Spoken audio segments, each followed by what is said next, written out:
आदरणीय दर्शकहरू, कार्यक्रम आउटलुकमा स्वागत छ। यस कार्यक्रममा हामीले नेपालको समसामयिक राजनीतिक संक्रमण काल छ भन्न थालेको 4 वर्षभन्दा बढी भएको थियो र साँच्चीकै संक्रमण कालमा यति बेला नेपाल प्रवेश गरेको छ। हामीसँग भएको र नेपाली जनताले सदियौंदेखि माग गर्दै आएको र खास गरिकन 240 वर्षको राजतन्त्र उन्मूलन गरेको र संसारकै मौलिक भनिएको संविधान सभा स्वत विघटन भएको छ र यसका पछाडि स्वत भन्दा पनि विभिन्न खालका शक्ति केन्द्र र शक्ति संघर्षको परिणाम स्वरूप कानूनी बाटोबाट र संवैधानिक बाटोबाट र खास गरी अदालतीय बाटोबाट संविधान सभाको स्वत विघटन भएको छ। बदलिएको परिस्थितिमा अब के हुन्छ र किन यस्तो परिस्थितिमा हामी आइपुग्यौं भन्ने विषयमा आज हामीले कुरा गर्नेछौं। मसँग हुनुहुन्छ प्रधानमन्त्री डाक्टर बाबुराम भट्टराई। प्रधानमन्त्री यहाँलाई कार्यक्रममा स्वागत छ। धन्यवाद। हामी कुन परिस्थितिमा आइपुग्यौं? नेपाली इतिहासकै असाध्यै जटिल मोडमा हामी उपस्थित छौं र एक प्रकारले भन्ने हो भने सम्पूर्ण देशवासी नै यति बेला स्तब्ध छन्।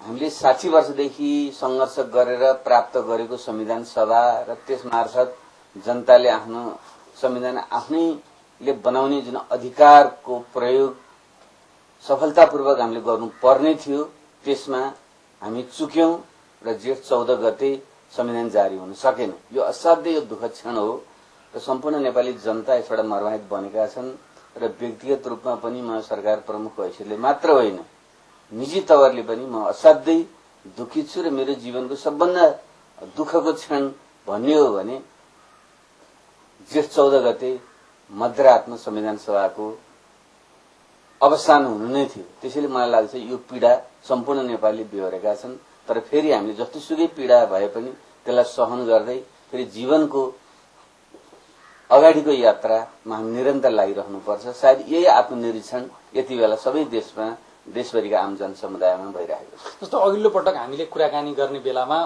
पनि राजनीतिक छिनाझप्टी थियो। यद्यपि त्यसपछिको यो 1.5 महिनाका बीचमा निकै राम्रो सहमति बन्यो। तपाईकै नेतृत्वमा राष्ट्रिय सहमतिको सरकार पनि बन्यो र संविधान सभाको चुनावपछि संविधान सभाको कम्पोजिसनलाई स्वीकार गर्न नसकेका भनिएका विभिन्न खालका स्वार्थ र शक्तिबाट परिचालित भएको परिस्थितिमा पनि नेपाली कांग्रेस समेत पनि तपाईको सरकारमा सहभागी भयो र तपाईहरुका बीचमा केही एग्रिमेन्टहरू पनि भए, सहमतिहरू पनि भए र त्यसले गर्दा देशभरि एउटा उत्साह छायो कि अब 14 गते सबै प्रमुख राजनीतिक पार्टीहरू समेत सरकारमा गइसकेपछि अब नयाँ सहमति बन्छ भन्ने। तर त्यो 10-15 दिनका बीचमा कसरी सहमति बिग्रियो? अहिले यति बेला कसैमाथि आरोप प्रत्यारोप गर्नु उपयुक्त हुँदैन किनकि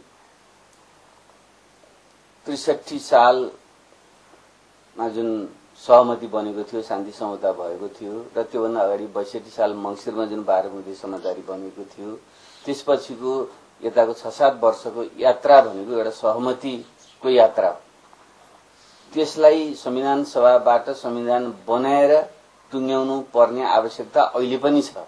त्यसो भएको हुनाले यति बेला कसले के कस्तो भूमिका निर्वाह गर्यो, किन यस्तो भयो भन्ने कुरालाई हामी असाध्यै संयमित बनेर मूल्याङ्कन गर्नुपर्छ। म एउटा सरकार प्रमुख भएको नाताले पनि यति बेला कुनै पनि आरोप प्रत्यारोपमा म उत्रन चाहन्न। तर मेरो आफ्नै विश्लेषण के छ भने संविधान सभाबाट संविधान बनाउने भन्ने कुरा असाध्यै चुनौतीपूर्ण कुरा हो। इतिहासमा जहाँ पनि संविधान सभाका निर्वाचन भएका छन् र त्यसमार्फत संविधान बनेको छ, चाहे 150 वर्ष पहिलेको युरोपको कुरा गर्नुहोस्, चाहे पछिल्लो चरणका दक्षिण अफ्रिका लगायतका तेस्रो विश्वका मुलुकहरूको कुरा गर्नुहोस्, संविधान सभाबाट संविधान बनाउने कुरा त्यति सहज हुँदैन किन विभिन्न वर्ग राजनीतिक शक्तिहरूले आफ्नो हक अधिकार संविधानमा सुनिश्चित गर्नको निम्ति अन्तिमसम्म प्रयत्न गर्छन् किनकि समाज वर्गमा विभाजित छ, राजनीतिक स्वार्थमा विभाजित छ। त्यसैले उनीहरूले आफ्नो स्वार्थलाई तिलाञ्जली दिन उनीहरू चाहँदैन। एउटा पुरानै राज्य व्यवस्थाबाट फाइदा उठाइरहेको वर्ग र शक्ति त्यसले आफ्नो अधिकार कति पनि कटौती गर्न चाहँदैन र अर्कोपट्टि सयौं हजारौं वर्षदेखि अधिकार विहीन भएका वर्ग, जाति, क्षेत्र, लिङ्गले आफ्नो अधिकार प्राप्त गर्ने संघर्ष जारी राखे। त्यसले यो दोहोरो संघर्षमा सन्तुलन मिलाउन सकिएन, अधिकारको बाँडफाँड ठिक ढंगले मिलाउन सकिएन भने त्यो चुनिन पुग्छ र नेपालको सन्दर्भमा पनि त्यही भयो। मैले त यसरी बुझेको छु त्यसैले यो त एउटा वर्गीय द्वन्द्व नै हो, राजनीतिक शक्तिहरूको द्वन्द्व हो, परिवर्तन चाहने र नचाहने बीचको द्वन्द्व हो। त्यही कारणले गर्दाखेरि यो सैद्धान्तिक व्याख्या भयो। तर धेरै मान्छेलाई एउटा अहिले भ्रम के छ भने जस्तो तपाईले प्रधानमन्त्रीका हैसियतमा र फेरि पनि तपाईकै वरिपरि राष्ट्रिय सहमति बनाउनका लागि र जसरी बिग्रन थालेको परिवेशलाई सबैलाई समन्वय गर्ने दायित्व तपाईमाथि छ, त्यो बुझ्न सकिन्छ। तर एक थरी राजनीतिक शक्तिहरू खास गरिकन त्यो संविधान सभा स्वतः विघटन भएर नयाँ संविधान जारी नहुने परिस्थिति आइपुग्नमा खास गरिकन तपाईहरूले चाहिँ बेइमानी गर्नुभयो, बदमाशी गर्नुभयो र राजनीतिक रूपमा चाहिँ छलछाम गर्नुभयो भन्ने ढंगले त्यो एकदम सोस्तानीको कथा भने जसरी उहाँहरूले साँच्चीकै त्यस्तै थियो कि भन्ने ढंगले बाहिर भनिराख्नु भएको छ। त्यसकारणले तपाईले कसैलाई आरोपित नगर्नुहोस्, तर खास गरिकन यो गएको वैशाख 22 गते जुन सहमति गर्नुभयो त्यसपछि जुन 3-4 दिनमा जे गर्ने भनिएको थियो त्यो 10 दिन पुग्यो। त्यो सबैलाई थाहा छ कि 3 दिनभित्र सरकार पूरा गर्ने भनिएको थियो। एउटा दलले तपाईँ 4-5 दिनपछि बैठक राख्थ्यो, सरकारमा आउन गाह्रो भयो, कांग्रेसलाई धेरै गाह्रो भयो।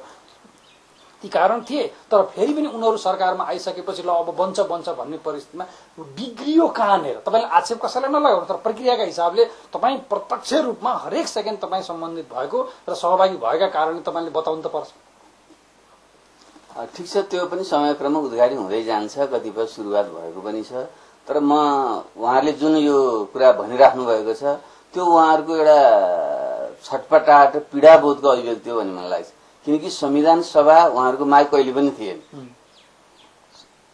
47 सालको संविधान जो राजा प्रदत्त संविधान थियो, राजाद्वारा नियुक्त आयोगबाट बनेको संविधान थियो, राजा सहितको संविधान थियो, त्यसैलाई संसारको उत्कृष्ट संविधान भनेर बसेका राजनीतिक शक्तिहरू मुख्यतः माओवादी 10 वर्ष माओवादी जनयुद्ध, त्यसपछिको जनआन्दोलन र मधेस आन्दोलन, जनजातीय आन्दोलनको बलमा संविधान सभा ल्याउन ती शक्तिहरूलाई बाध्य पारिएको उहाँको चाहना कहिले पनि थिएन। त्यसैले सुरुदेखि नै संविधान सभाप्रति उहाँको अनिच्छा र अरुचि स्वाभाविक थियो र त्यसको सँगसँगै संविधान सभा निर्वाचनमा उहाँले जुन अपेक्षा गर्नुभएको त्यस्तो परिणाम आएन। प्रगतिशील शक्तिहरूले, परिवर्तनकामी शक्तिहरूले, संघीयता, राज्यको पुनर्संरचना पक्षधर शक्तिहरूले संविधान सभामा ठूलो जित हासिल गरे। तर दुर्भाग्यवश के भइदियो भने संविधान सभाबाट 2/3 बहुमतले संविधान पारित हुनुपर्ने, तर त्यो परिवर्तनकामी शक्तिहरूले 60-64-65% त मत आयो त्यहाँ, तर 66-67% चाहिन्थ्यो। 1-2% मत नपुग्दाखेरि त्यो अर्को पुरानो शक्ति जुन थियो, जसलाई अहिले हामी सबैले बुझेकै छौं, हिजोका संसदवादी शक्तिहरू, उनीहरूले चाहिँ सुरुदेखि नै अड्काउने चाहिँ काम उनीहरूले गरे। किन उनीहरूलाई थाहा थियो अब उनीहरूले सुरुदेखि नै त्यो आफ्नो मोर्चाबन्दी ठिक ढंगले गरेनन् र सत्ता सञ्चालनमा उहाँको जुन अनुभव थियो, तानाबाना बुन्ने, षड्यन्त्र जाल जेल भित्रै गर्ने, राज्य सत्ताका विभिन्न अङ्गहरू दुरुपयोग गर्ने जुन उहाँहरूको क्षमता थियो, अनुभव थियो, त्यसको भरमग्दुर उहाँले प्रयत्न गरिराख्नुभयो। तैपनि जनता परिवर्तन चाहन्थे। संघीयता बिना उत्पीडित जनजाति मधेसी चुप लागेर बस्ने अवस्था थिएन। महिला, दलित, मुस्लिमहरूले चाहिँ आफ्नो विशेष अधिकार ल्याउन उनीहरू उद्यत थिए। किसान, मजदुर लगायतका चाहिँ उत्पीडित वर्ग, बेरोजगार युवाहरू शिक्षा, स्वास्थ्य, रोजगारीलाई आफ्नो अधिकारको रूपमा स्थापित गर्न उद्यत थिए। यो स्थितिमा चाहिँ त्यो पुरानो चिन्तन जो 47 सालको संविधानमै सन्तुष्ट थियो, संविधान सभा नै चाहँदैन थियो, त्यो शक्तिसँग चाहिँ टकराव पर्यो र त्यसको बावजुद पनि हामीले प्रयत्न गर्यौं। किनकि संविधान सभाको निम्ति त सबभन्दा बढी बलिदान त माओवादीले गरेको थियो, त्यसपछि यो जनजाति मधेसवादीहरूले गरेका थिए। त्यसैले संविधान सभालाई सफल पार्नुको निम्ति अधिकतम लचिलो बन्नु हाम्रो दायित्व हुन्थ्यो। यसलाई जसरी पनि सफल पार्नुपर्छ। तर अर्को पक्ष जसरी पनि यसलाई असफल पार्न चाहन्थ्यो, जसरी हुन्छ अड्काउनु, विभिन्न बाहना न्यू खोजेर अड्काउन चाहन्थ्यो। त्यो चाहिँ 14 गते मध्यरातसम्म पनि देखियो। म त प्रत्यक्ष रूपमा चाहिँ यसमा संलग्न भएको हुनाले मलाई यी सबै कुराहरू एउटा चलचित्रका दृश्यहरू जस्तै अहिले पनि मेरो दिमागमा घुमिराखेको छ।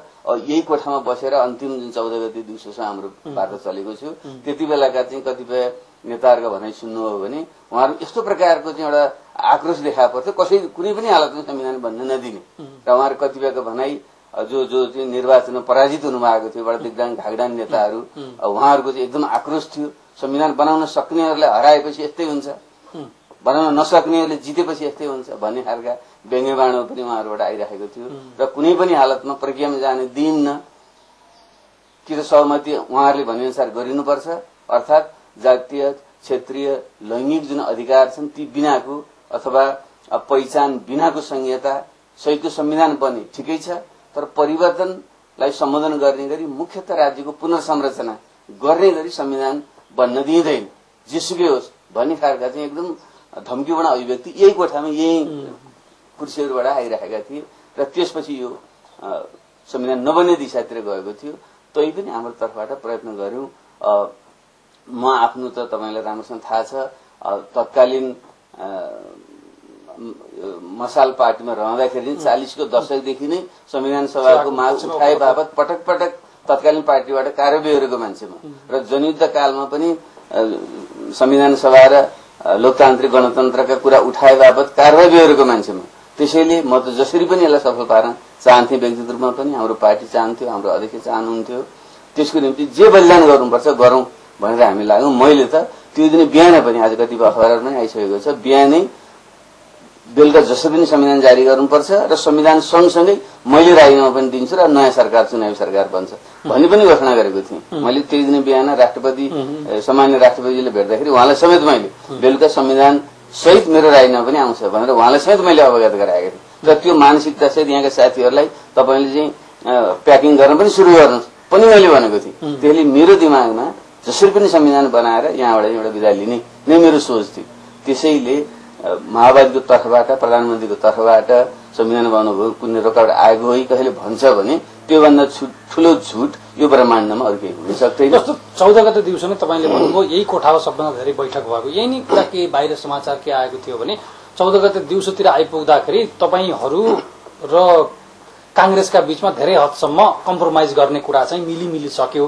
खास गरिकन यो पहिचान, राज्य पुनर्संरचना कुरामा जे पर्या थियो त्यसमा तपाईहरूले समेत पनि अल्टरनेटिभ कुरामा जाने, जस्तो जातीय पहिचानमा काठमाडौँ भन्दाखेरि नेवा, बागमती, तामसालिङ प्रदेश भन्ने अथवा अल्टरनेटिभमा एक दुईवटा नाम राखेर समेत पनि जाने, तिनै नाम चाहिँ पछिल्लो प्रदेश सभाले हुने निर्वाचनको प्रदेश सभाले टुङ्गो लगाउने भन्ने कुरामा तपाईँहरू चाहिँ कांग्रेसका बीचमा झण्डै कुरा मिल्या थियो। एउटा सुदूरपश्चिमको कांग्रेसका केही नेताहरूले अखण्ड सुदूर नै चाहिन्छ भन्ने राखेको बाहेकको र अब कुरा मिल्यो र त्यहाँबाट कुरा मिलेर नेताहरू चाहिँ बालुवाटारबाट सिंहदरबार गए भन्ने सन्दर्भमा त्यहाँ झन् उल्टो आयो। त्यो के संहिताका विषयमा टफमा कसैलाई आरोपित नगरिकन भन्दाखेरि तपाईहरूको र कांग्रेसको बीचमा, तपाईहरू मधेसी मोर्चा र कांग्रेसको बीचमा र अर्का थरी एमालेहरूको बीचमा के चाहिँ भएको थियो? अब अरू कुराहरूका पनि बहस विवादहरू थिए, तर तपाईँले अलिकति पृष्ठमा हेर्नुभयो भने त्यो जो शक्ति मैले अहिले पनि संकेत गरेँ, पटक्कै अग्रगामी परिवर्तनगामी संविधान बनाउन चाहँदैन थियो। उसले विभिन्न हत्तो थाप्दै आएको तपाईँलाई थाहा छ। शहीदसम्म उनीहरूले माओवादीले शान्ति प्रक्रिया नटुङ्गाएसम्म संविधान त्यसो भएको हुनाले माओवादी पार्टीले चैत्र 28 गते जुन ढंगले चाहिँ त्यो सेना समायोजन गर्यो त्यसपछि उहाँहरूले आरोप लगाउने ठाउँ रहेन। वैशाख लाग्ने बित्तिकै वैशाख 2 गते हात्तीवन हुँदै विभिन्न चरणका वार्ता म स्वयंले चाहिँ आयोजना गरेर निरन्तर प्रत्येक दिन जस्तो हामी वार्तामा हामी बस्दै गयौं र धेरै कुराहरूले हामीले छिमल्दै पनि हामी लग्यौं। तर अन्त्यमा आएर चाहिँ मुख्य चाहिँ कहाँ अड्कियो भनेदेखि यो राज्यको पुनर्संरचना गर्ने प्रश्नमा अड्कियो। एउटा पुरानो जुन नेपालको एकात्मक राज्य सत्ताको स्वरूप हो त्यसैबाट फाइदा उठाउने एउटा तबका र वर्ग त नेपालमा थियो। त्यसैले उसले त्यो पुनर्संरचना कुनै पनि हालतमा गर्न चाहँदैन थियो। तर यो देशका उत्पीडित जनजाति, मधेसी, उत्पीडित कर्णाली लगायतको उत्पीडित क्षेत्रका जनता उनीहरूले चाहिँ फेरि राज्यको एउटा संघीय ढाँचामा पुनर्संरचना गर्नु अत्यावश्यक ठान्थे, जुन स्वाभाविक पनि थियो। र यो विषयमा नै लामो समयसम्म बहस केन्द्रित रह्यो र यसमा माओवादी पार्टीकै तर्फबाट के प्रस्ताव राखियो भने अब एउटा लोकतान्त्रिक प्रक्रिया भनेको संविधान सभाका जुन समिति छन्, राज्य पुनर्संरचना समिति छ, त्यसले दिएको प्रतिवेदन र संविधानमा व्यवस्था भए अनुसार बनाइएको राज्य पुनर्संरचना आयोग त्यसले दिएको प्रतिवेदनलाई आधार बनाएर अगाडि बढौं भन्ने हामीले राख्यौं। त्यो भनेको समितिको 14 प्रदेशको प्रस्ताव र आएको 10 प्रदेशको प्रस्ताव, यो नै एउटा प्रस्थान बिन्दु हुनेछ। यसैको वरिपरि रहेर समाधान खोज्नुपर्छ भन्ने हामीले कुरा गर्यौं। तर त्यसैमा अल्पमत पक्षको विचार पनि त्यहाँ थियो, 6 प्रदेश हुने विचार थियो। ल त्यसलाई पनि ध्यान दियौं। तर मुख्य जोड त लोकतन्त्रमा त बहुमतको प्रस्ताव के छ त्यसैको वरिपरि खोज्नुपर्छ र अल्पमतको विचारले त्यहाँ समेट्ने कोसिस गर्नुपर्छ भन्ने सन्दर्भमा नै हामीले के भन्यौं भनेदेखि 6 र 14 बीचको चाहिँ एउटा औसत अंक भनेको 10 पनि हो र मोटामोटी रूपमा नेपालका पहाड र मधेसका जुन भूभागहरू छन् र जुन जातीय देशको चाहिँ एउटा जुन बनोट छ, भाषिक बनोट छ, क्षेत्रीय बनोट छ, यसलाई हेर्दाखेरि चाहिँ करिब 10 प्रदेश चाहिँ जायजै हुन्छ भन्ने प्रस्ताव चाहिँ हामीले त्यहाँनिर राख्यौं र करिब सहमति जस्तो पनि त्यहाँनिर भयो। तर त्यसमा खास गरी कांग्रेस र एमालेका केही नेताहरूको जसको आफ्नो अलिकति चुनावी स्वार्थ जोडिएको थियो उहाँहरू त्यसमा अलिकति सहमत हुन सक्नु भयो। खास गरी पश्चिममा चाहिँ अलिकति त्यो कैलाली कञ्चनपुरको विषय चाहिँ आफूलाई चाहिन्छ भने सुदूरपश्चिमका केही नेताहरूले बढी जोड गर्नुभयो र पूर्वमा पनि झापा मोरङ सुनसरी जो चाहिँ अलिकति तपाईँले नाम नलिउँ कांग्रेस एमालेका अलिक वरिष्ठ नेताहरूको चाहिँ उपस्थिति त्यहाँ छ, उहाँहरूले पनि आफ्नो चुनावी स्वार्थको निम्ति त्यो क्षेत्र आफूलाई चाहिन्छ भन्ने जस्तो कुरा राख्नुभयो र त्यसले गर्दाखेरि चाहिँ फेरि हामीले हो अब तै पनि सहमति जुटाउनु विकल्प छैन भने फेरि हाम्रै तर्फबाट हाम्रै अध्यक्षले प्रस्ताव के राख्नु भने त्यसो 11 प्रदेशमा जाउँ न त, सुनसरी मोरङ झापालाई छुट्टै एउटा प्रदेश पनि बनाऊ र यसरी 11 बनाऊ र जुन को भूगोलमा विवाद छ जस्तै कैलाली कञ्चनपुर को चाहिँ भूगोलको विवाद छ भने त्यहाँ चाहिँ फेरि जनताको अभिमत बुझेर केही भाग तल केही भाग माथि राख्ने ढङ्गले यसरी खोज्न पनि सकिन्छ र पूर्वमा पनि सकिन्छ। झापा मोरङ सुनसरीको पनि केही भाग पहाडी भागमा राखौँ र केही भाग तराई मधेसमा राखौँ, यो पनि गर्न सकिन्छ। नभए केही समयको निम्ति त्यसलाई छुट्टै प्रदेश पनि बनाऊ भन्ने यस्तो प्रस्ताव राखियो र अन्त्यमा त्यसैको वरिपरि चाहिँ सहमति जुटाउने प्रयत्न त्यहाँ भयो। तर त्यसमा चाहिँ मधेसी मोर्चाको चाहिँ रिजर्भेसन थियो र पछि त्यो विषयलाई लिएर मधेसमा चाहिँ अलिकति विरोधी स्वर चाहिँ अलिक गम्भीर ढङ्गले नै आयो र पछि केही मिडियाहरूमा चाहिँ त्यो 11 प्रदेशको भूगोल बारे जो बारे सहमति नै बनेको थिएन त्यो भूगोल सम्बन्धी नक्सा पनि बाहिर आइदियो। त्यो आउँदाखेरि चाहिँ जो तथ्यपूर्ण थिएन त्यसले गर्दा स्वाभाविक र जनजातिहरूमा पनि आक्रोश पैदा गर्यो र जनजाति र मधेसवादी सभासदहरूले एउटा हस्ताक्षर अभियानै चलाउनु भयो र त्यो चाहिँ संविधान सभाको बहुमत नै त्यहाँ पुग्यो, 320 को हस्ताक्षर विरुद्धमा भयो। त्यसो भइसकेपछि लोकतन्त्रमा सभासदहरूको धारणाले त ध्यान दिनु पर्यो भने 11 प्रदेशको मोडेलमा जान सकिएन, त्यसले फेरि पुनर्विचार गरौँ भनेर हामी बस्यौँ। त्यसरी बस्दै गएपछि अन्त्यमा फेरि हामी कहाँनिर पुग्यौँ भने ठिकै त्यसो भने 10 प्रदेश राखौँ र 10 प्रदेशको नाउँ जुन त्यो भूगोलले गर्दा अन्य ल्याएको थियो त्यो भूगोललाई पनि अलिक स्पष्ट बनाऊ र नाउँ राख्दाखेरि चाहिँ एउटा संयुक्त खालको नाउँ राखौँ, एउटा जातीय पहिचान, भाषिक पहिचान, क्षेत्रीय पहिचान पनि आओस् र अलिकति न्युट्रल खालको नाउँ पनि त्यसमा आओस् ताकि सबै समेटियोस् र यो बहुजातीय प्रदेश हुन् भन्ने भाव पनि आओस्। जो त्यहाँको जुन प्रमुख जाति अथवा भाषिक समूह जसले बसोबास गरेको छ उसको पहिचान पनि झल्कियोस्, त्यसको सँगसँगै त्यसमा बस्ने सबै जाति जातिहरूको चाहिँ समान अधिकार हुन्छ। एकल जाति मात्र पनि होइन है, बिल्कुल एकल जाति भन्ने प्रश्नै होइन। जुन प्रमुख त्यहाँको जाति हो अथवा भाषिक समूह जाति भनेको जात होइन, एथनिसिटी मात्र होइन, त्यो नेसनलिटी हो। भाषा, भूगोल, अर्थतन्त्र सहितको समुच्चतालाई जाति भनिएको, नेसनलिटी भनिएको, त्यसको पनि पहिचान त्यहाँ झल्कियोस्। त्यसको सँगसँगै त्योभन्दा बाहेकका जुन अल्पसङ्ख्यक अरू जुन जातिहरू छन् तिनीहरूको पनि त्यहाँ चाहिँ हक अधिकार सुरक्षित रहोस्, त्यो मोडेलमा जाउँ भनेर चाहिँ हामीले प्रस्ताव चाहिँ गऱ्यौँ। त्यसको निम्ति उदाहरणको निम्ति नाम राख्दाखेरि जस्तै काठमाडौँ भयो भने यसको नाम चाहिँ नेवा बागमती बहुजातीय प्रदेश भनेर राखौँ, अथवा पुराणमा चाहिँ पूर्वमा चाहिँ तपाईँले किराँत कोशी बहुजातीय प्रदेश भनौँ, अथवा पश्चिममा तमुवान गण्डकी बहुजातीय प्रदेश भनौँ, यस्तो प्रकारको चाहिँ प्रदेशको नाम राखौँ भन्ने कुरा समेत राखियो र त्यसको वरिपरि करिब सहमति जुट्ने जस्तो वातावरण बनेको थियो। तर मैले अहिले सङ्केत गरेँ मुख्यतः कांग्रेस र एमालेका असाध्य पुरातन सोच राख्ने नेताहरूले अन्त्यमा आएर चाहिँ पटक्कै त्यो कुरालाई स्वीकार हुन उनीहरूले दिएन। त्यही कारणले गर्दाखेरि चाहिँ त्यो चाहिँ असफल हो। उनीहरूको प्रस्ताव चाहिँ के? उनीहरूको प्रस्ताव चाहिँ कति पनि यो जाति भाषा उत्पीडित क्षेत्रका जनताको पहिचान झल्कनु हुँदैन भने उनीहरूलाई चाहिँ अब संहिता भन्ने बित्तिकै उत्पीडित जाति क्षेत्रलाई चाहियो भने संहिता भनेको जो उत्पीडक हो, जो चाहिँ पहिले शासन गर्दै आएको क्षेत्र र जाति हो, समूह हो, उसलाई संहिता चाहिएको होइन। उसलाई त एकात्म राज्य ठिक थियो, राम्रो थियो होइन। संहिताको प्रश्न उठेकै उत्पीडित जातिले पनि चाहिएको होइन। मधेसी जनजाति जसले आफ्नो पहिचान गुमाएका थिए, अधिकार गुमाएका थिए, उनीहरूलाई संहिता चाहिएको हो नि। माओवादी आन्दोलनको क्रममा जबरजस्ती ढङ्गले त्यो उठ्यो र पछि मधेसी जनजातिहरूले त्यसलाई दरसँग समाते र त्यही कारणले गर्दा संहितामा जाने यो निर्णय भएको भने त्यो उनीहरूको चाहिँ पहिचान बिनाको संहिता भन्नु त त्यो संहिता विहीनता भन्ने नै हुन्थ्यो र त्यसलाई उनीहरूले मान्न सक्ने कुरो पनि थिएन, त्यो सही पनि हुँदैन। त्यसैले पटक्कै पहिचान भन्ने कुरो झल्कनु नै हुँदैन, पहिचानको चाहिँ नाम पनि हामी त्यो देख्न चाहँदैनौँ भनेर केही नेताहरूले अड्डी लिइसकेपछि, पुनः अभिव्यक्ति आइसकेपछि हाउसमा जानबाट पनि त्यो रोकियो। त्यसैको प्रतिक्रिया स्वरूप हाम्रा कतिपय साथीहरू असाध्यै भावुक भएर बाहिर प्रस्तुत भएको पनि तपाईँले थाहा पाइसक्नु। राति 8-9 बज्दाखेरि सभामुखलाई तपाईँहरूले यो सभा के अरे संविधान सभाको बैठक सुरु गर्नुहोस्, यदि बैठक सुरु भयो भए त ल ठिकै छ, त्यहाँ नाराबाजी भयो हल नै भयो सभामुखले बैठक सुरु गर्दाखेरि भने पनि बैठकलाई आधा घण्टाको लागि स्थगित भने भए पनि त्यो रोकिने थिएन र 1-2 दिन तपाईँहरूसँग अप्सन त रहने थियो नि। संविधान सभाको बैठक सुरु भइसकेपछि अन्त्य नभएसम्म त विगतमा पनि हामी त्यसरी गरेका थियौँ होइन। राति बिहान 5 बजे चाहिँ के अरे संविधान सभाको म्याद थप्ने अघिल्लो भोलिपल्ट 15 गते गरेका थियौँ कि त्यो संसदको बैठक चाहिँ जारी रहिरहेका कारणले त्यसलाई अघिल्लो दिनकै अघिल्लो नै मानिएका कारणले त्यो एउटा टेक्निकल प्राविधिक कुराले कानुनी कुराले पनि रोकिने सम्भव त्यो दिशातिर किन लग्नु भएन?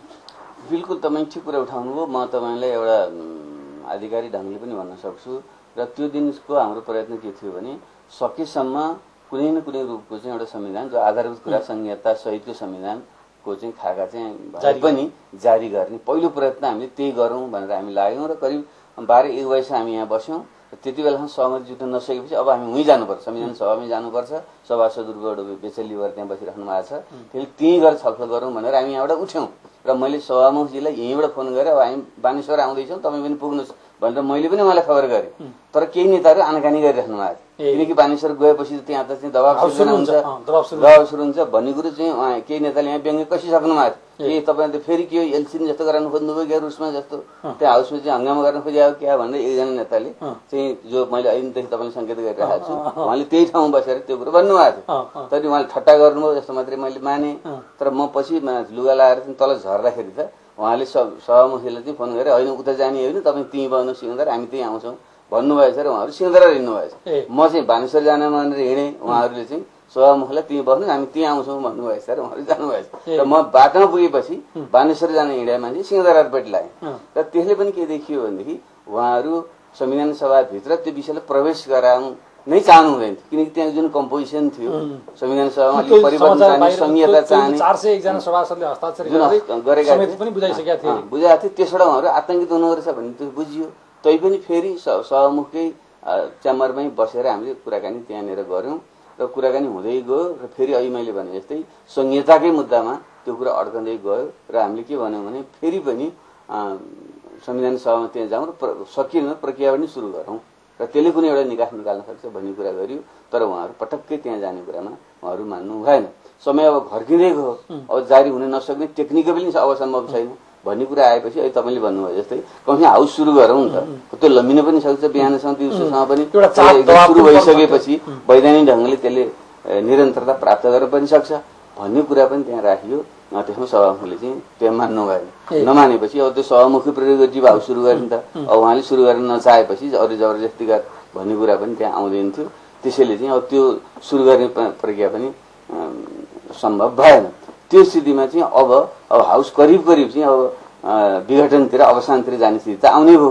त्यो देखिसकेपछि अब कसरी यो हाउसलाई बचाउन सकिन्छ त भन्नेतिर हामीलाई 8-9 बजिसकेपछि अब चाहिँ संविधान जारी गर्न असम्भव जस्तो भयो। त्यसले कुनै तरिकाले यो जुन संविधान छ यसलाई बचाउनेतिर जाउँ अनि के विकल्प छ भन्ने पनि कोसिस गर्यो। संविधानको कतै संशोधन गरेर एउटा विशेष परिस्थितिको चाहिँ उपजको रूपमा यसलाई ग्रहण गरेर कुनै एउटा निकास खोज्न सकिन्छ कि भन्ने कोसिस गरियो।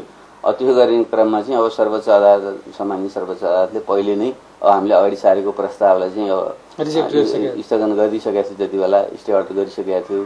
त्यसबाट त्यहाँ सम्भव भएन तपाईँ अरू कुनै उपाय छ कि भन्ने त्यहाँ प्रयत्न गरियो र हुँदा अन्त्यमा आएर त केही उपाय लागेन भने कुनै यत्रो देश र जनताले बलिदान गरेर ल्याएको संविधान सभा यति अरबौं खर्च भइसकेको कामलाई जोगाउनको निम्ति बरु अलिकति आरोपहरू खपेर भए पनि केही विशेष कदम चाल्नु भन्नेसम्म कुरा भए र त्यस क्रममा चाहिँ बरु एउटा आपतकालको घोषणा सङ्कटकालको घोषणा गरेर भए पनि संविधान सभालाई केही समय बचाउन सकिन्छ भने बचाउँ भन्ने पनि प्रयत्न भयो। म आफैले चाहिँ अगाडि सरेर ल ठिक छ त्यो कलङ्क बरु म बेहोर्छु, इतिहासले मलाई चाहिँ कलङ्कित गरोस् तर संविधान सभा बचाउनु फाइदाजनक हुन्छ, राम्रो हुन्छ, देशको हितमा हुन्छ भन्ने कुरा पनि राखेँ। तर त्यसमा चाहिँ खास गरी काङ्ग्रेस र एमाले चाहिँ सहमत भएन। सहमत नहुने उहाँको कारण चाहिँ के हो? शेरबहादुर देउवाजीले चाहिँ त एकदम ठिक छ प्रस्ताव वास्तव उहाँले हो राख्नुभएको त्यहीँ जाउँ अब भन्नुभएको उहाँले हो र पछि हामीले ठिक छ त्यही बाटोमा जाउँ यो अप्रिय हो राम्रो कदम त होइन तर केही नहुनु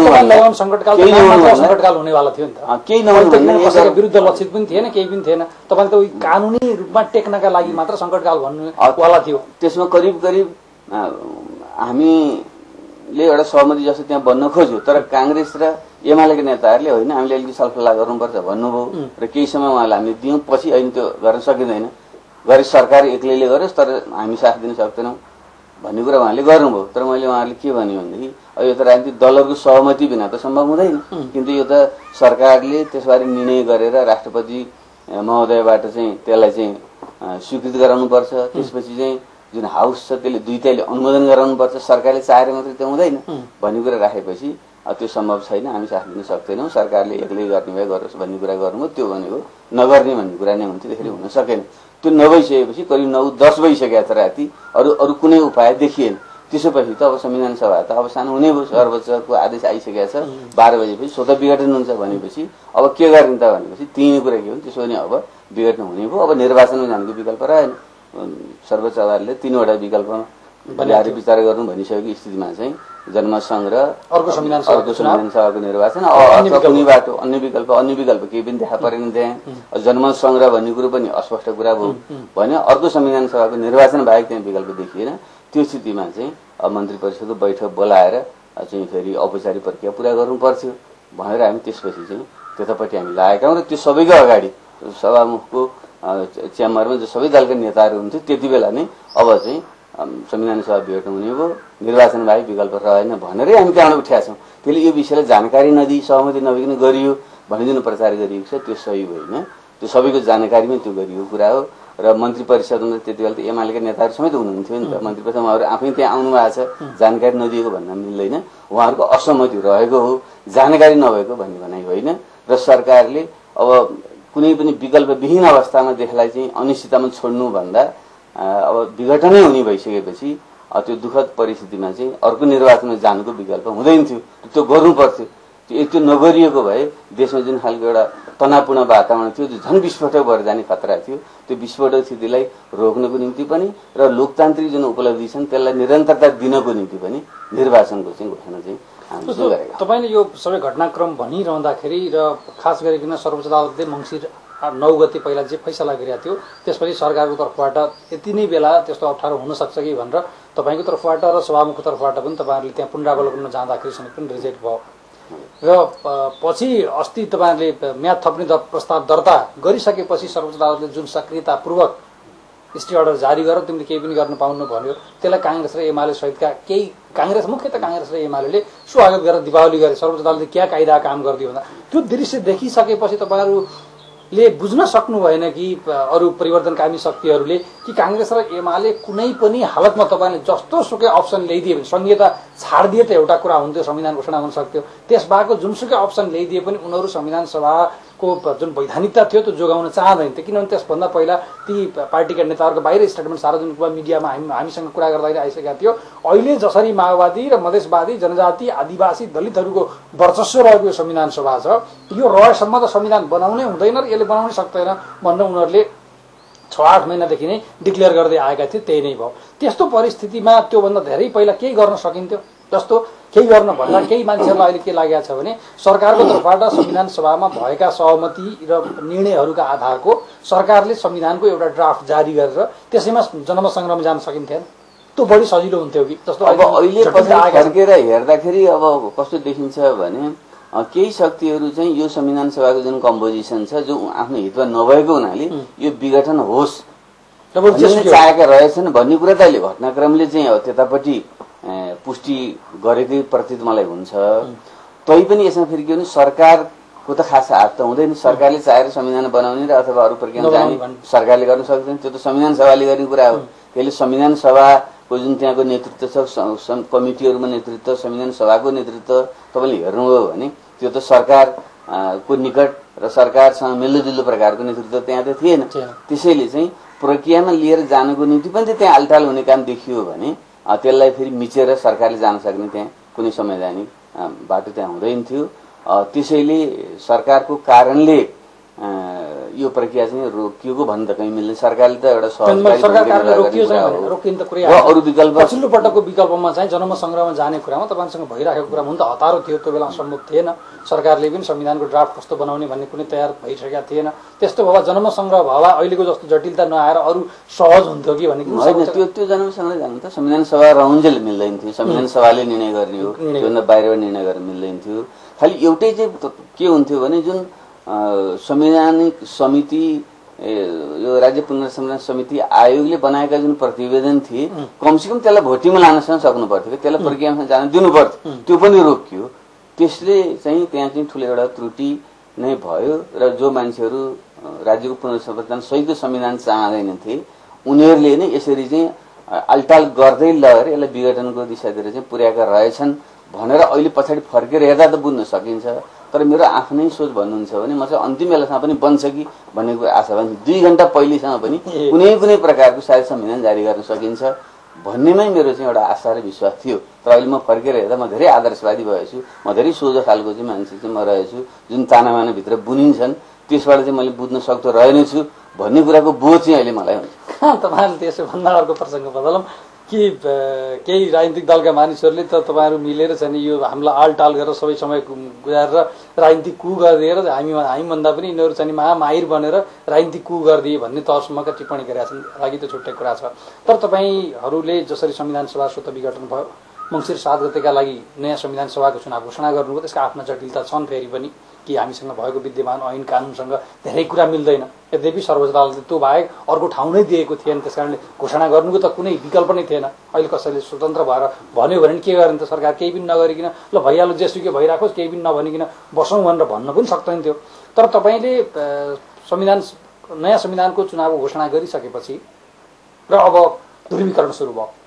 ध्रुवीकरण के सुरु भयो भने चुनावको पक्षधर र चुनाव विरोधी वा तपाईहरूलाई कुनै पनि हालतमा सरकारबाट हटाएपछि मात्र जे गर्ने हो, चुनाव गर्ने भयो नि, आयोग बनाउने भयो नि, जे गर्ने भए पनि यो माओवादीको नेतृत्वमा हुँदैन भन्ने मुख्य इन्टेन्सनका साथ कांग्रेस र एमाले एउटा ध्रुवीकरण सुरु गरे। र उही दिन पनि तपाईँ राष्ट्रपति कहाँ जाने बित्तिकै पनि र तुरुन्तै कदम चाल्दिनु पर्यो भनेर पहिला कटवाल प्रकरणमा जस्तै गरेर तिनीहरू त्यहीँ राष्ट्रपति कहाँ पुगे, उहाँ चुप लाग्नुभयो, भोलिपल्ट पनि केही बोल्नु भएन।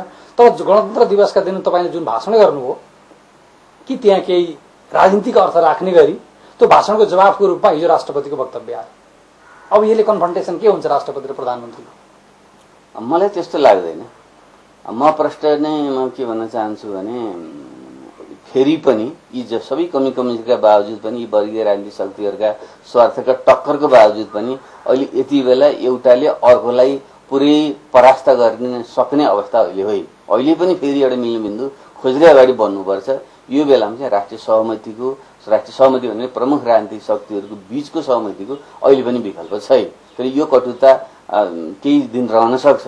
अलिकति एउटा वातावरण अलिकति तनावपूर्ण बनेको तातेको जुन बेला छ त्यसलाई सेलाउन केही समय त लिन्छ। तर मेरो विश्वास के छ भने क्रमशः यो फेरि सेलाउँदै जान्छ र सबै राजनीतिक दलहरूले आफ्नो दायित्व बोध गर्छन्।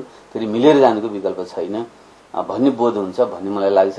र यस क्रममा मैले सामान्य राष्ट्रपतिज्यूसँग हाम्रो पटक कुराकानीहरू भएको छ। हिजो बिहान पनि पछिल्लोचोटि भेट हुँदाखेरि असाध्यै स्वाभाविक ढङ्गले होइन हाम्रो कुरा भएको छ। मेरो एउटा विश्वास के हो भने सामान्य राष्ट्रपतिज्यूले आफ्नो संवैधानिक दायरा नागेर कुनै पनि कदम उहाँले चाल्नुहुन्न र म पनि प्रधानमन्त्रीको हैसियतले मैले पनि चालिपर्न आउँदैन। र यति बेला संस्थाका रूपमा एउटा राष्ट्राध्यक्षको रूपमा सामान्य राष्ट्रपतिज्यू र एउटा सरकार प्रमुखको रूपमा प्रधानमन्त्रीको रूपमा म जो छु, हामी दुईजनाको बीचको एउटा सम्बन्धलाई कति विश्वसनीय, सुमधुर, सहज बनाउन सकिन्छ भन्ने कुराले पनि व्यवहारमा धेरै अर्थ राख्छ। त्यसले यो विषयमा हामीले पहल सुरु गरिसकेका छौँ। र मेरो विश्वास के छ भने सामान्य राष्ट्रपतिज्यूबाट चाहिँ अप्ठ्यारो पार्ने, संविधान विपरीत जाने कुनै पनि काम हुन्छ जस्तो मलाई लाग्दैन। राजनीतिक दलहरूले त एउटा क्षणिक आक्रोशमा आएर कुनै कदम चालिए हुन्थ्यो भन्ने आग्रह गर्नलाई अन्यथा भन्नु पनि हुन्थ्यो। उहाँहरूको आक्रोशको एउटा अभिव्यक्ति हो जसले पनि अलिकति त्यो भावनात्मक ढङ्गले केही त्यस्ता अभिव्यक्ति दिने गर्छ।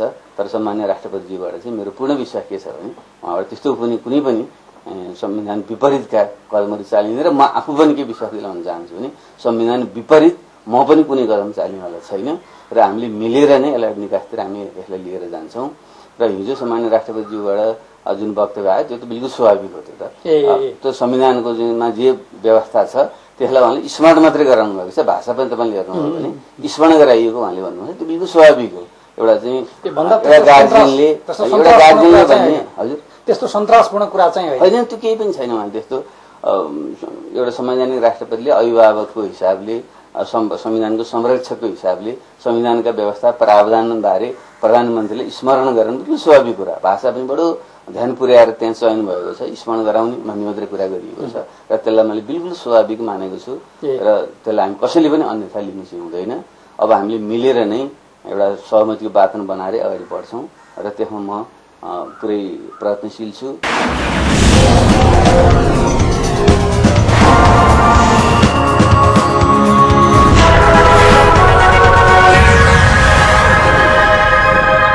जनताको बीचमा गएर नयाँ जनादेश लिएर आउनु नै हो।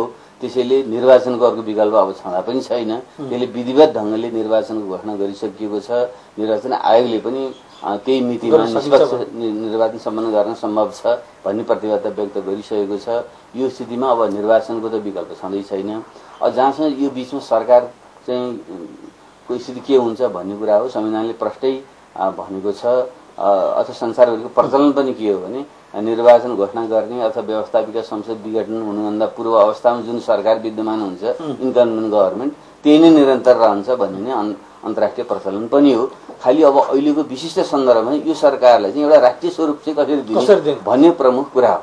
अब यसरी हेर्दाखेरि चाहिँ अब जुन नेतृत्वको प्रधानमन्त्रीको जुन प्रश्न आउँछ, अब अहिलेको अन्तरिम संविधानमा त संविधान सभा विघटन हुन्छ र अर्को निर्वाचन हुन्छ, चाहिँ अर्को वैकल्पिक व्यवस्था हुन्छ भन्ने परिकल्पना गरिएको थिएन र सँगसँगै अर्को संविधान सभाको चुनावको पनि परिकल्पना थिएन। त्यही कारणले गर्दाखेरि चाहिँ अब अहिले चाहिँ जहाँ जुन प्रावधान छ प्रधानमन्त्री बन्नको निम्ति व्यवस्थापिका संसद सदस्य बन्नुपर्ने भन्ने कुरा त्यसरी हेर्दाखेरि त नेपालमा कोही पनि क्वालिफाई हुँदैन। त्यसो गर्दाखेरि त बाहिरबाट आयात गर्ने कुरा आएन, देशभित्र त कोही पनि व्यक्ति त्यसो भएको हुनाले अब त्यो विषयमा चाहिँ हामी सबैले समझदारीले नै एउटा निकास खोज्नुपर्छ। एउटा यन्त्रिक ढङ्गले संविधानको व्याख्या गर्नु हुँदैन। समय परिस्थिति अनुसार आवश्यकताको सिद्धान्त अनुसार पनि त्यसलाई व्याख्या गर्नुपर्छ र अहिले चाहिँ संविधान सभाको सदस्य नभएको व्यक्ति प्रधानमन्त्री हुन सक्दैन भन्ने नियमलाई यन्त्रिक ढङ्गले लागू गर्न खोजियो भने एउटा मात्रै जान्छ। त्यसले त्यो विषयमा अब कसैले पनि विवाद गर्नु हुँदैन। खालि अब राष्ट्रिय सरकारको स्वरूप कसरी दिने भन्ने जहाँसम्म प्रश्न हो त्यस निमित्त गत वैशाख 81 गते नै अब हामीले त्यो प्रक्रिया सुरु गर्यौं। सबै कांग्रेस एमाले लगायतका दलहरू यसमा सहभागी बनेर यसले राष्ट्रिय स्वरूप लियो। त्यसैले फेरि त्यहीबाट जहाँ जुन बिन्दुमा हामी थियौं त्यहीबाट अगाडि बढेर कांग्रेस एमाले लगायत सबै दलहरूले सहभागी बनाएर नै राष्ट्रिय सरकारको स्वरूप दिनुपर्छ र निर्वाचन जानुपर्छ।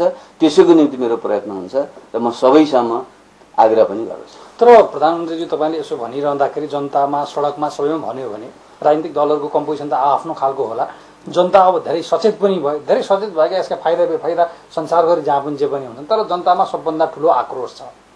अब त्यो उनीहरूलाई कम्पोजिसनसँग प्रतिगामी शक्ति परिवर्तनकामी शक्तिका बीचमा के झगडा चलिरहेको थियो, के गरेको थियो भन्ने भन्दा पनि संविधान आउनुपर्छ, चुनाव हुनुपर्छ, यहाँ विकास काम सुरु हुनुपर्छ, सीधा सीधा यसरी भन्ने सोच्ने जमात चाहिँ सबभन्दा ठूलो छ र तिनीहरूमा सबभन्दा ठूलो आक्रोश छ राजनीतिक दलहरूप्रति, राजनीतिक दलका नेताहरूप्रति। तपाईँहरू जिम्मेवार ठाउँमा र भूमिका खेल्नुभएका जो जस्तो यो सार्वजनिक जनमतमादेखि सबै कुरामा भन्दा सबभन्दा पपुलरको चाहिँ शिखरमा तपाईँ हुनुहुन्थ्यो। यति परिस्थिति हाम्रो राम्रो हुँदा हुँदै पनि सबभन्दा ठूलो आक्रोश छ। अब यस्तो परिस्थितिमा जनतालाई कसरी आश्वस्त बनाउने? अब त फेरि मानिसको दिमागमा के घुमिया छ भने हिजो उही रत्न पार्क केन्द्रित जुन आन्दोलन हुन्थ्यो, सडकमा केही मान्छे जान्थे, के गर्थे, कसो गर्थे, त्यसै गरेर दिन कटाइराख्ने, भद्रगोल भइराख्ने, बन्द चक्काजाम हडताल जस्तो भइराख्ने, झन् दुर्दान्त दिन आउने भए भन्ने जनतामा सन्तास छ। अब यसलाई कसरी एड्रेस गर्ने? जनताको त्यो सन्तास आक्रोश बिल्कुल स्वाभाविक छ। म त्यसलाई पटक्कै अन्यथा मान्दिनँ। हामीले 4 वर्षसम्म पनि जनताले संविधान दिन नसक्नु हाम्रो असफलता नै हो। त्यसको जिम्मेवारी हामीले लिनुपर्छ र जनतासँग क्षमा याचना गर्नुपर्छ। मैले त 15 गते दिवस सार्वजनिक ढङ्गले पनि जनतासँग क्षमा याचना गरिसकेँ र हामी सबै राजनीतिक दलहरूले, नेताहरूले जनतासँग विनम्रतापूर्वक अन्तरात्मादेखि क्षमा याचना गर्नुपर्छ। त्यसो गरिएन भने विश्वास आर्जन हुँदैन र हामीले फेरि बोध पनि गर्नुपर्छ। हामीले आफ्नो गल्ती कमजोरीलाई स्वीकार्नु पनि पर्छ। तै पनि फेरि अब संसार त अगाडि बढिरहेको छ, यसलाई अगाडि बढाउनु त पर्यो। असफल भइयो भनेर छोड्ने भाग्ने कुरा त आएन। लडेको मान्छे त फेरि उठेर फेरि हिँड्नुपर्छ, लुगा फोहोर टकटकाउँदै अगाडि बढ्नुपर्छ भने अहिलेको अवस्था भनेको चाहिँ त्यो असफलताबाट पाठ सिकेर फेरि अगाडि बढ्ने नै हो। त्यसको निम्ति म नेपाली दाजुभाइ दिदीबहिनीहरूलाई के आग्रह गर्न चाहन्छु भने हामी अब पनि निराश बन्नु हुँदैन। हाम्रो देशमा छिटोभन्दा छिटो राजनीतिक स्थिरता ल्याएर आर्थिक विकास र समृद्धिको दिशामा जानुको अर्को विकल्प छैन। मेरो पनि एउटा सपना त्यही थियो। मैले पटक पटक भनेको छु, छिटोभन्दा छिटो संविधान बनाएर शान्ति प्रक्रिया टुङ्ग्याएर आर्थिक समृद्धि, आर्थिक निर्माणको काममा लाग्नुपर्छ भन्ने मैले पटक पटक भनेको र मलाई अहिले पनि त्यो लाग्छ। र मलाई सबभन्दा दुःख चाहिँ यो फेरि संग्रामकाल लम्बिँदै जाँदा आर्थिक वृद्धि, आर्थिक विकासको को गति चाहिँ फेरि अवरुद्ध हुने हो कि भन्ने मलाई चिन्ता भएको हुनाले छिटोभन्दा छिटो सहमति बनाएर निर्वाचनमा जाउँ र चाहिँ एउटा संविधान सभाबाट चाहिँ यो संविधान बनाएर अगाडि बढौँ र आर्थिक समृद्धिको दिशामा अगाडि बढौँ। म यही नै आग्रह गर्न चाहन्छु र यसको विकल्पमा अरू देख्दै फेरि द्वन्द्व भिडन्ततिर जाने हो भने देश र जनताले दुःख पाउँछ र राष्ट्रिय अस्मिता, अखण्डता, स्वाधीनता एउटा खतरा कति छ? द्वन्द्व भिडन्ततिर जाने खतरा नै छैन भन्नु त मिल्दैन, तर हामी सबैले सुझाव पुर्यायौं र सबै प्रमुख राजनीतिक दलहरू जो मूलतः लोकतन्त्र अग्रगमन प्रति प्रतिबद्ध छन् उनीहरूले चाहिँ एउटा सहमति साथ अगाडि बढ्ने प्रतिबद्धता देखाउने हो भने यो भिडन्तलाई रोक्न सकिन्छ, रोक्नुपर्छ। अब अलिकति प्रसङ्ग बदलौँ। जस्तो 12 बुँदे समझदारी गर्ने परिवेश वरिपरि तपाईँ जुन परिवेशमा हुनुहुन्थ्यो, अघिल्लो पटक अलिअलि हामीले कुरा गरेका थियौँ र तर त्यो एउटा सुखद सन्दर्भ आयो कि 12 बुँदे समझदारी भयो र त्यसको मुख्य आर्किटेक्चर तपाईँ हुनुहुन्थ्यो। मान्छेले स्वीकार गरे पनि अस्वीकार गरे जेसुकै गरे पनि त्यस कारणले तपाईँका प्रति धेरै प्रकारका विशेषणहरू पनि थिए पार्टीभित्र। दक्षिणपन्थी संशोधनवादी धेरै कुरा भन्ने कुरा थियो। तर त्यो देखि यहाँसम्म आइसक्दाखेरि त यो बाटो त असफल भयो भन्ने तपाईँ भित्रका साथीहरूका लागि त बल पुग्यो नि।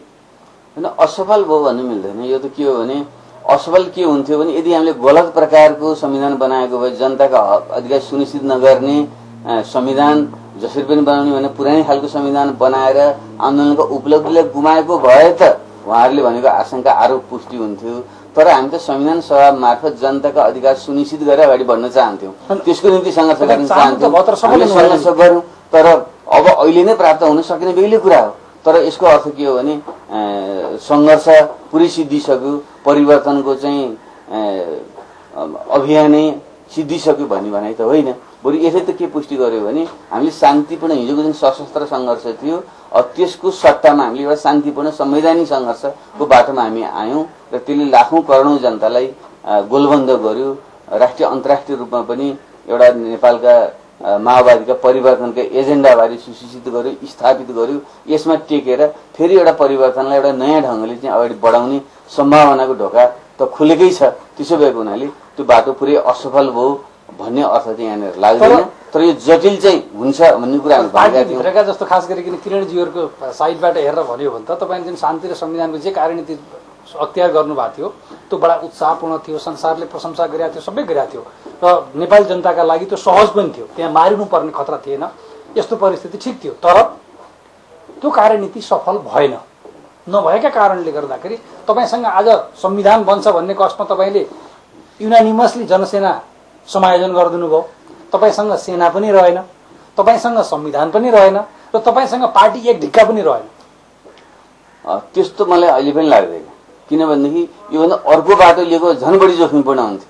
पुरै हामीले पुरै पराजित हुने, उपलब्धि जम्मै गुम्ने र जुन पछिल्लो चरणमा पेरु लगायत देशमा जुन परिदृश्य देखिएको छ त्यस्तो हुने खतरा बढी थियो। कमसेकम यो बाटोबाट आउँदाखेरि चाहिँ हामीले प्राप्त गरेका उपलब्धिहरूको अहिलेसम्म पनि जगाएरन छ। हाम्रो चाहिँ सङ्गठित शक्ति यथावत छ, हाम्रो एजेन्डाहरू यथावत छन्, हाम्रो नेतृत्व यथावत छ। त्यसले गर्दाखेरि यसमा देश र जनताले जुन खालको एउटा दुःख पाउने अवस्था थियो त्यो एउटा रोकिएको छ। यसरी हेर्दाखेरि यसमा टेकेर अगाडि जाने सम्भावना फेरि पनि छ। त्यसैले चाहिँ यो बाटो असफल थियो, योभन्दा अर्को राम्रो बाटो थियो भन्ने कुरो चाहिँ पुष्टि हुँदैन।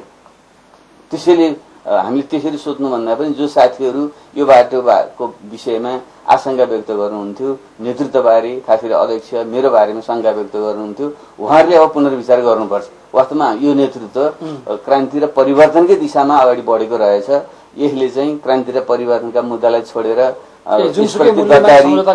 गद्दारी दलाली गरेको अब पुरै सम्झौताको चाहिँ बाटो लिएको भन्ने जुन उहाँले आरोप लगाउन खोज्नु भएको थियो त्यो सत्य होइन रहेछ भन्ने कुरा पुष्टि भएको सन्दर्भमा अब पार्टीभित्रका जो ती साथी इमान्दार साथीहरू जो क्रान्तिकारी स्पिरिटले उत्प्रोत हुनुहुन्छ र यो कार्यदिशालाई ठिक ढङ्गले चाहिँ आत्मसात गर्न सक्नु भएको थिएन, उहाँहरूले चाहिँ अब आत्मनिरीक्षण गरेर यो पार्टी नेतृत्व यो लाइनको पक्षमा चाहिँ आउनु हुनेछ र पार्टी फेरि एक ढिक्का हुनेछ भन्ने चाहिँ मैले चाहिँ आशा र विश्वास लिएको। अब यो अहिलेको चालु राजनीति चाहिँ नि अब यो अस्ति जेठ 14 पछि यतातिर आइपुग्दाखेरि 12 बुँदेदेखि सुरु भएको पोलिटिकल कोर्सको अब यो बाटो हो कि अब यो नयाँ जङ्क्चर सुरु भयो?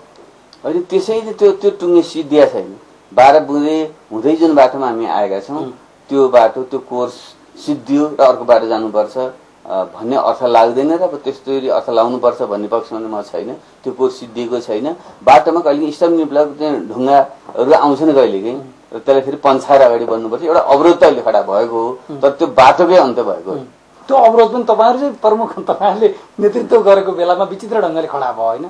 अब हिँड्दा हिँड्दै कहिले पोखराबाट ठुलो चाहिँ विशाल ढुङ्गो चाहिँ आएर बाटोमा अड्किन्छ भने त्यसलाई फेरि त्यो आगामी निर्वाचन मङ्सिर 7 मा निर्वाचन मार्फत त्यो अवरोधलाई हटाएर चाहिँ अगाडि बढ्नुपर्छ भन्ने चाहिँ हाम्रो भनाइ। अब अन्तिम कुरा गरौँ, धेरै लामो कुरा गरौँ कि अब यो के निर्वाचन हुन्छ? हुनुपर्छ।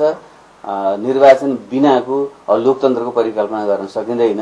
त्यो विषयमा संवैधानिक कानुनी आदि विषयमा लिएर अपुग भएका कुरालाई कसरी पूर्णता दिने भन्ने विषयमा छलफल गर्न सकिन्छ। त्यो सबै मिलेर चाहिँ त्यसको निकास खोज्ने हो। तर निर्वाचनको विकल्प म देख्दिनँ। निर्वाचनको विकल्प भनेको चाहिँ एउटा निरङ्कुशता हो, लोकतन्त्र विरोधी सोच हो। त्यतापट्टि कोही पनि जानु हुँदैन र खास गरी काङ्ग्रेस एमाले जस्ता आफूलाई लोकतन्त्रका मसिया ठान्ने दलहरूले नेताहरूले निर्वाचनको विरोध गर्नुभयो भने उहाँहरूलाई पनि हित गर्दैन। र मेरो विश्वास के छ भने सबैले फेरि केही समयको अहिलेको एउटा आवेगपूर्ण भावावेशपूर्ण सोचलाई चाहिँ ठन्डा पार्दै फेरि सहमतिको दिशामा चाहिँ अगाडि हामी बढ्नेछौँ भन्ने मेरो विश्वास छ र त्यसैको निम्ति म सबैसँग आग्रह गर्छु। हुन्छ, यहाँलाई धेरै धेरै धन्यवाद। मैले कल्पना के गरेका थिएँ तपाईँसँग यो इन्टरभ्यू गर्ने सन्दर्भमा तपाईँसँग धेरै प्रकारको आक्रोश र आवेग होला भन्ने ठानेको थिएँ। तर सम्भवतः तपाईँसँग मैले धेरै पटक कुराकानी गरेका छौँ। ती कुराकानी मध्येको सबैभन्दा शालीन र संयम कुराकानी भयो जस्तो लाग्यो। यहाँलाई धेरै धेरै धन्यवाद। शालीन हामी सबै हुनुपर्छ। आक्रोश आवेगले भन्दा पनि विवेकले